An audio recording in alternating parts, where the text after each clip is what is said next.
রমজানের প্রথম দিন রাজধানীর সড়কের চিত্র ছিল অনেকটাই স্বাভাবিক। বিকেলে ঘরে ফেরা মানুষ ও যানবাহনের কিছুটা চাপ থাকলেও ইফতারের আগে অনেকটা ফাঁকা হয়ে যায় নগরীর রাস্তা। ভোগান্তি আর উচ্ছ্বাস নিয়ে শেষ পর্যন্ত আপনজনের সাথে ইফতার করতে ঘরে ফিরেছে সবাই। ঢালাইয়ের সেরা প্রিমিয়ার সিমেন্ট। রমজানের প্রথম দিনে ঢাকার রাস্তা। সপ্তাহের শেষ কর্মদিবসে যেখানে ভিড় থাকে দূরপাল্লার বাসে, সেখানে দিনের প্রথমার্ধে চাপ কম ছিল গণপরিবহনে। কিছুটা ফাঁকা ছিল বিজয় সরণি, ফার্মগেট ও তেজগাঁও এলাকার সড়ক। তবে বেলা গড়িয়ে বিকেল হতেই চাপ বাড়ে গণপরিবহনের। কর্মস্থল থেকে ঘরে ফিরতে তারা ছিল যাত্রী ও পথচারীদের।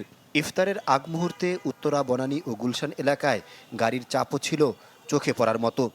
এয়ারপোর্টে ঠিক আছে একটু মনে করেন যে জাম যেমন আগে যেমন বেশি থাকতো, এখন ঠিক আছে এয়ারপোর্টে জাম আজকে একদমই কম। প্রথম রোজা, সবাই যার যার বাসায় যাওয়ার একটা তাড়ায় আছে, যত জলদি প্রথম রোজাটা পরিবারের সাথে করা যায়।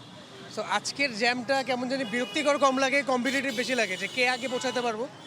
অফিস শেষ করে কর্মসংস্থান কাজ শেষ করার পরে মানুষ তো পরিবারের কাছে সবার আগে যায়, কিন্তু আমাকে পরিবারের কাছে যেতে হবে। রমজানের প্রথম দিন থেকে স্কুল মাদ্রাসা বন্ধ থাকায় ও সদ্য শেষ হওয়া নির্বাচনী ছুটির প্রভাবেই সড়কে যানবাহনের কিছুটা চাপ কম বলে মনে করেন ট্রাফিক পুলিশ।